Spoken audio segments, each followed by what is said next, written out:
T20 world cup 2024 में शर्मनाक कारकर्दगी के बाद पाकिस्तानी शायकीन की तरफ से एक मुतालबा ये भी किया जा रहा है कि बाबर आजम को बतौर कप्तान तब्दील किया जाए।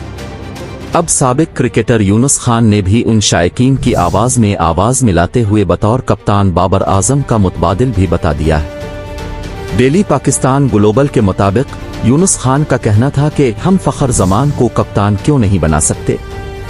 क्या वो बेहतरीन खिलाड़ी नहीं है?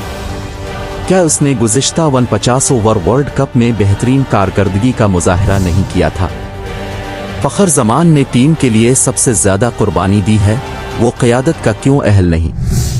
साबिक कप्तान का कहना था कि भारत में होने वाले शेड्यूल वर्ल्ड कप 2023 में भी फखर जमान ने न्यूजीलैंड के खिलाफ बेहतरीन इनिंग्स खेलकर पाकिस्तान को अगले राउंड में पहुंचने की उम्मीद दिलाई थी। फखर वाहिद क्रिकेटर हैं जिन्होंने टीम के लिए अपनी बैटिंग पोजीशन तब्दील की। वो 4-5 नंबर पर आकर खेल रहे हैं, तो वो क्यों कप्तानी के अहल नहीं?